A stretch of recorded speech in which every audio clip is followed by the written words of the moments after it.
Close your eyes for a moment. Feel the cold first. Not the sharp cold of winter, but the damp, bone-deep chill of a city built beside a river that never truly rests. The air is heavy with coal smoke and salt, with wet stone and human breath pressed too close together. Somewhere nearby, iron strikes iron. A cart rattles over uneven cobblestones. Boots scrape, pause, then move again. We are standing in London, at the dawn of the year 1801. The city exhales around us. I walk beside you now, not ahead, not behind. Stay close. London is vast, but it narrows quickly if you drift. Above us the sky hangs low and pale, filtered through smoke, rising from thousands of chimneys. The Thames moves somewhere to our left, unseen but always present, carrying goods, waste, rumours and ambition in equal measure. This city already believes it is the centre of something larger than itself, but it is not yet certain what that something is.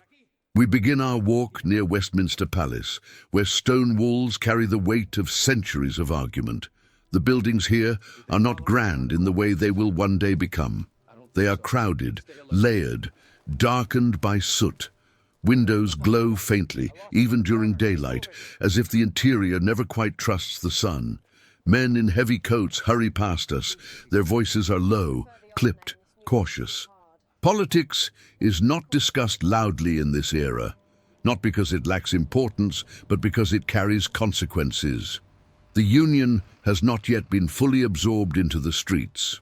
Officially, the agreement exists. On paper, the kingdom has changed.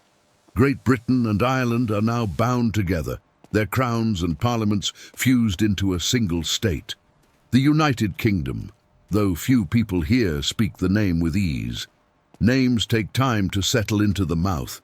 As we move away from Westminster, the streets tighten, the smell changes. Less ink and parchment now, more damp wool and unwashed bodies. London is swelling at the seams. Migration from the countryside has filled its alleys with labourers, widows, children too young to remember fields or silence. Pause here with me. Listen. There is a rhythm beneath the noise, a pulse of footsteps, wheels, distant bells. This is a city already built on accumulation.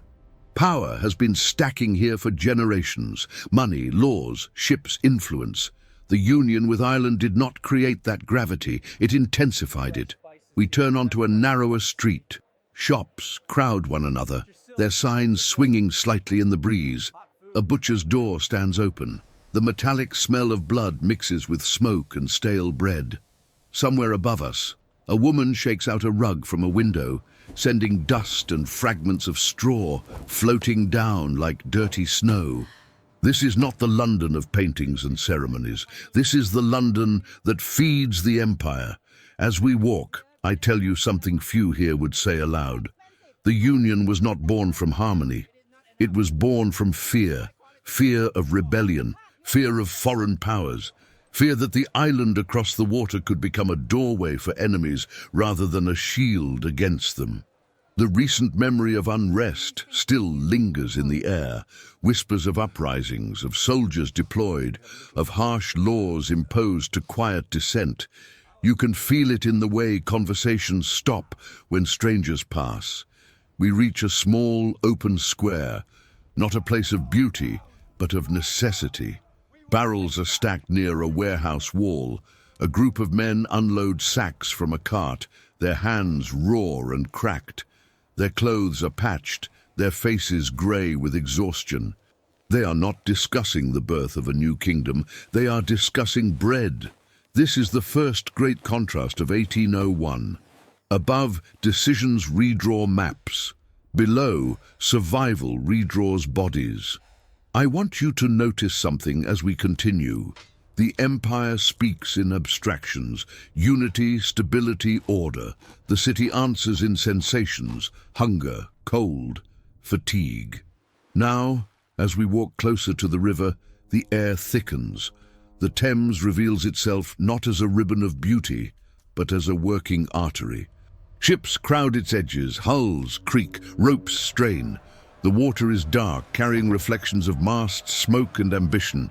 This river connects London not only to the sea, but to Ireland itself.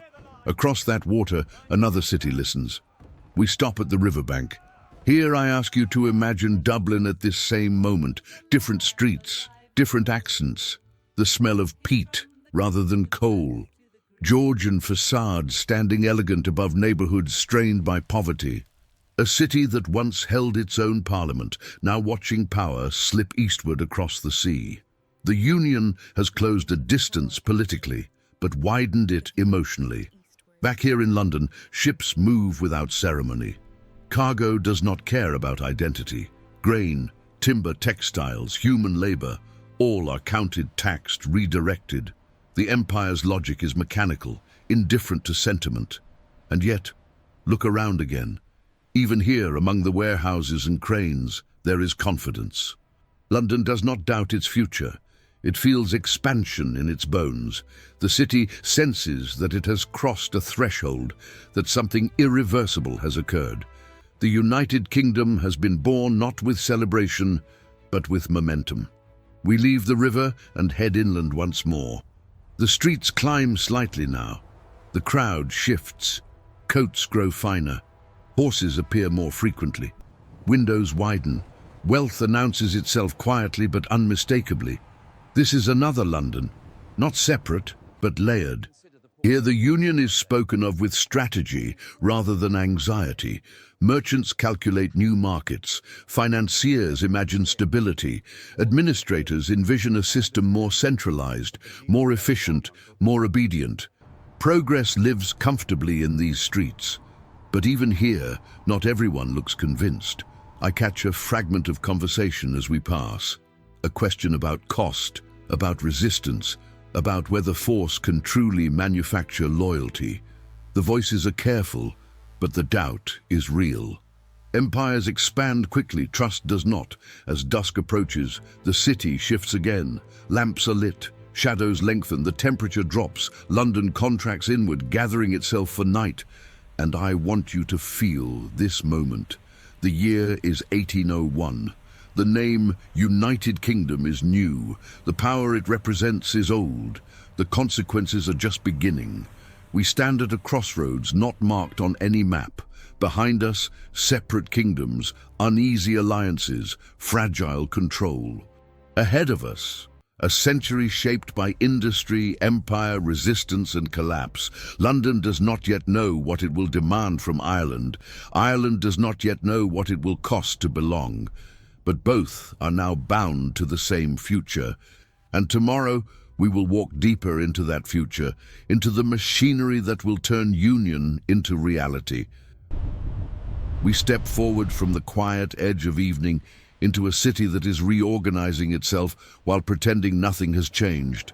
The lamps we passed a moment ago flicker behind us now, their glow swallowed by fog and smoke. Ahead, the streets widen again, not by accident, but by design. This part of the city was shaped to move people, paper, and power efficiently. You can feel it in the alignment of buildings, in the steadier pace of footsteps, in the way guards stand at corners not to intimidate, but to observe. Stay close as we walk. The United Kingdom may have been born on parchment, but this is where it learns to function. Inside these stone buildings, rooms are filling with maps newly redrawn, borders adjusted with ruler-straight confidence, figures recalculated, ledgers open to columns that now include an entire island more than 100 miles away. You can almost hear the scratching of quills, even from the street. This is where unity becomes administration. We pass a doorway, left slightly ajar. Inside, the smell is dry. Ink, leather bindings, wax seals cooling on folded documents. Men move slowly here, deliberately. Their coats are clean. Their hands rarely touch soil or rope. Their labor is invisible, but decisive. They speak of efficiency, of harmonizing laws, of aligning currencies, trade regulations, military command. They believe disorder can be solved by structure, and perhaps they are right, on paper. But walk a little farther with me. Let the sound of carriage wheels give way to something heavier. a distant hammering, the steady, relentless rhythm of early industry beginning to assert itself. London is not yet a city of factories in the modern sense, but it is already leaning toward them. Workshops cluster along back streets, warehouses grow larger, labor concentrates. The union feeds this momentum. More territory means more raw material. More people mean more workers. More ports mean more ships. Progress accelerates. Yet as we turn another corner, the air thickens again. Smoke hangs lower here. The buildings lean inward, windows shrink, the temperature drops slightly, as if sunlight has learned to avoid these streets. Here, unity feels abstract. A group of men sit on a low wall, boots muddy, shoulders slumped. One coughs, deep and wet. Another stares at nothing in particular. Their coats are thin, their pay uncertain. They have heard of the union, of course. Everyone has, but it has not warmed them. Not yet. This is the second great contrast of 1801. The machinery of governance hums smoothly above ground. Below, human bodies absorb the vibration. As we move on, I want you to notice how often people glance toward the river, even when they cannot see it. The water has become more than a route. It is a reminder. Across that stretch of sea lies another population now governed from here, their fate increasingly shaped by decisions made in rooms like the ones we just passed. Some here speak of Ireland as a problem to be solved, others as an asset to be managed. Very few speak of it as a partner, and this matters more than anyone realizes.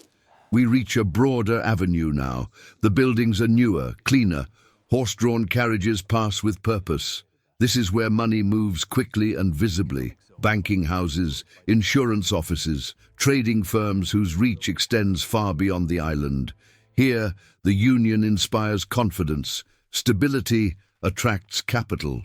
Capital attracts influence. Influence reshapes nations. You can sense ambition, thick in the air, sharper than smoke. Men speak with certainty here. The future feels calculable. Risk feels containable. But listen carefully. Beneath the confidence, there is urgency. The recent unrest in Ireland is not forgotten. The memory of rebellion lingers like a bruise under the skin. The union was not only an act of consolidation, it was an act of control. A way to ensure that governance would no longer be negotiated, but imposed. Some believe this will bring peace. Others know peace enforced by distance rarely lasts. As we continue, the street narrows once more, as if the city itself is reluctant to let us move too comfortably in one direction. London resists uniformity. It has learned over centuries to survive by contradiction. Hope and hardship walk side by side here. We pass a small crowd gathered around a posted notice. Words too formal for most to read easily, a proclamation. Another regulation, another reminder that authority now speaks with a broader voice. Some nod, some frown, some walk away without looking. Unity is not felt equally. The night deepens as we walk. Lamps multiply, shadows overlap. London becomes less a place and more a system, a living mechanism that never fully sleeps. Goods move, messages travel, decisions ripple outward. And somewhere beyond the horizon, in towns and villages far from these streets, those ripples will become waves. I slow my pace now, inviting you to do the same. This is the moment many histories rush past. They speak of acts and treaties, of signatures and seals, of dates neatly boxed on timelines. But standing here, walking these streets, you understand something quieter. The United Kingdom was not born as a shared dream. It was assembled. Piece by piece, office by office, rule by rule. And assemblies can be strong, but they are also brittle, because what is assembled can one day be questioned. As we come to a pause near a lit window, warm light spilling onto cold stone, I ask you to hold this thought. The machinery is now in motion. The city has adapted. The empire believes it has stabilized itself. But history rarely unfolds in straight lines. Tomorrow, We will walk toward the consequences, not in ledgers or council chambers, but in lives shaped by decisions they never voted for.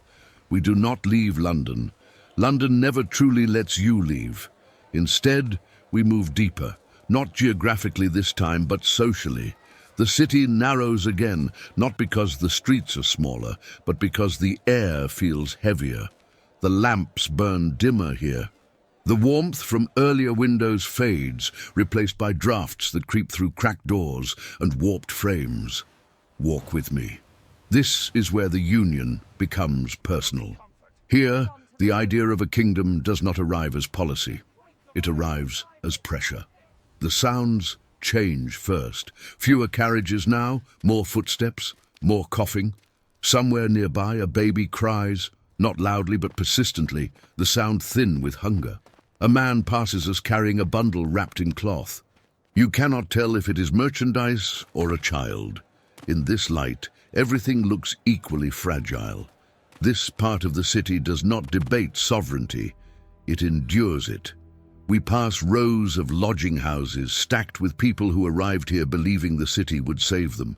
Rural labourers displaced by enclosure, widows with nowhere else to go, Irish workers crossing the sea for wages that barely exist, drawn by rumours of opportunity that collapse on contact with reality. The union has made movement easier for goods, not always for dignity. Listen closely to the accents around us. English blends with Irish tones, sometimes welcomed, sometimes mocked. A word said wrong can mark a man as foreign even within the same kingdom. Unity on paper does not erase suspicion on the street. A pair of boys dart past us, barefoot despite the cold. They move quickly, not playfully. Children here learn urgency early. They know where scraps are discarded, where guards are lax, where kindness sometimes leaks through cracks in routine. Above us, windows glow faintly. Families huddle around small fires, rationing fuel, rationing hope. The smell is different here. Less coal, more damp wood, more human closeness pressed into too little space. This is where the cost of governance settles. I want you to feel how narrow the future feels in this moment. The year is still 1801. The kingdom is still young. But the strain is already visible. As we move forward, a narrow bridge carries us over a dark channel, feeding into the river. The water below barely moves. It reflects nothing clearly, just fragments of light, distorted and broken. It reminds me of something important. Power flows quickly at the center. Its consequences pool slowly at the edges. We pause briefly near a tavern door. Laughter spills out, loud and sharp, carrying the desperate energy of men who know tomorrow will not be easier than today. Inside, voices argue about wages, about work, about whether the union will change anything at all. Some believe it will bring stability, others believe it will only bring more control, a few believe nothing ever truly changes. No one sounds certain, and certainty in times like these is currency. We leave the tavern behind and walk toward the river again, not the grand docks this time, but the quieter stretches where smaller boats tie up. Here, labor is constant but invisible. Men unload cargo through the night. Women sort, clean, mend. Hands crack, backs bend. Across the water, Ireland feels closer here, not politically, but emotionally. This is where letters arrive, where news crosses slowly, where stories of land lost, rents raised, traditions undermined, make their way into whispered conversations. The union promised order. But order often feels like distance when imposed from afar. I want you to notice something subtle now. No one here speaks openly of rebellion, not because the thought is absent, but because memory is present. The weight of recent crackdowns lingers. People have learned that resistance carries consequences measured not in ideas, but in bodies. So frustration becomes quiet. Quiet becomes routine. Routine becomes inherited. We walk past a church, its doors closed at this hour.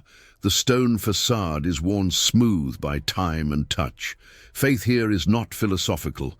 It is practical. It is survival dressed in ritual.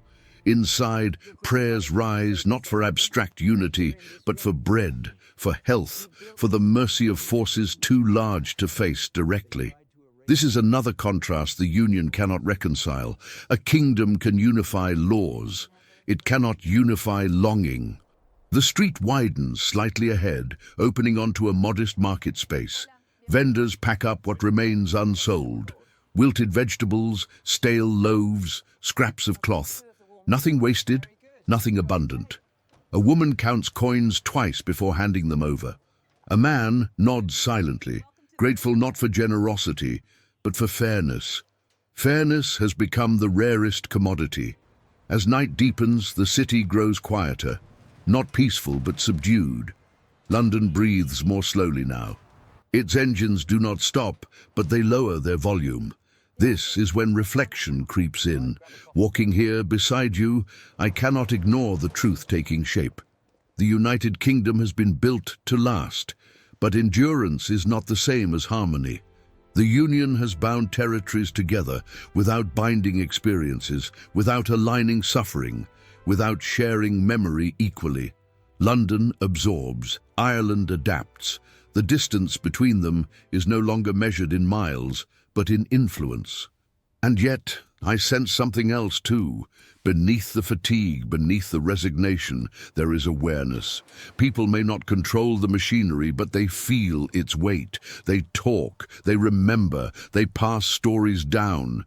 Empires rarely collapse when they are strongest. They fracture when those beneath them stop believing the system speaks for them at all.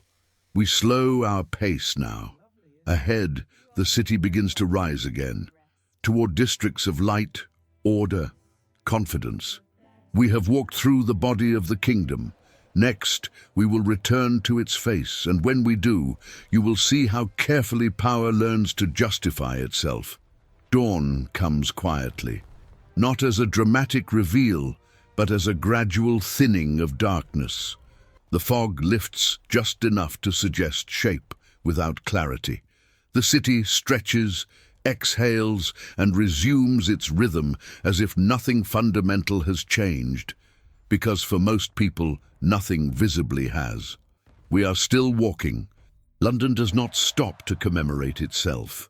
The streets we return to now feel different than they did at night. Less threatening but more exposed. Faces emerge, workers reappear. The machinery of the city resumes its daylight tempo. Bread is carried, doors are opened, shutters are pulled back with familiar, tired motions. The United Kingdom is now a lived reality, not celebrated, not fully understood, simply present. As we move uphill again, toward spaces of order and authority, notice how the city recomposes itself. Wealth becomes visible once more. Coats grow heavier, cleaner, horses are brushed, buildings stand straighter. The air feels less damp, more controlled. Power prefers daylight. We pass buildings that will one day be photographed, documented, admired. Places that will later be framed as symbols of stability, governance, continuity. But right now, they are simply offices where men argue over logistics, compromise, and how to keep something newly assembled from tearing itself apart. The Union is still fragile here. It has survived its birth. It has not yet survived its consequences. Pause with me for a moment. Look back, not physically but mentally, at the path we've walked. From Westminster's cautious corridors, through administrative rooms humming with calculation, into the narrow streets where unity felt distant and survival felt immediate. This is the true geography of 1801. Not lines on a map, but layers of experience.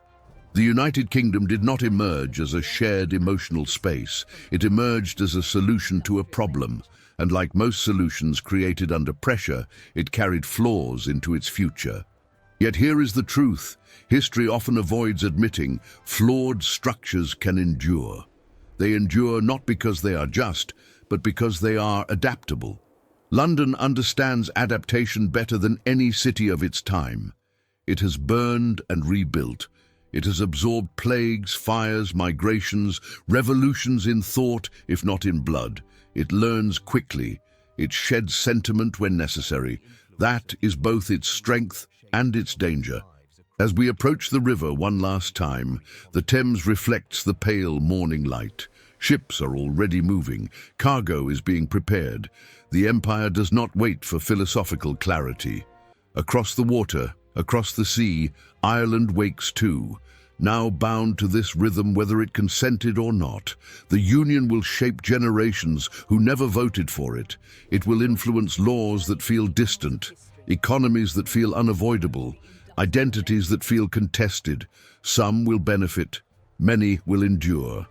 Others will resist, quietly at first, then loudly, then historically. But standing here in 1801, none of that is certain. What is certain is this: the modern world begins not with clean beginnings, but with unresolved compromises. The United Kingdom will go on to define trade routes, wars, borders, languages, and lives far beyond these streets. Its influence will stretch across continents. Its decisions will echo into centuries. And yet all of that power begins here, in a city that smells of smoke and river water, in streets worn smooth by feet that do not yet know what they are carrying forward. As we slow our walk to a stop, I want you to imagine something personal, not as a historian, as a human being. Imagine you live here in 1801, not as a king or a minister, but as yourself. Where would you stand? Would you be drawn to the promise of stability, believing unity might protect your future? Would you feel the loss of distance, the erosion of voice, the sense that decisions now arrive from farther away? Would you adapt quietly, resist subtly, or simply focus on surviving another winter? History is not only shaped by treaties, it is shaped by millions of small, silent choices made by people who never expected to be remembered.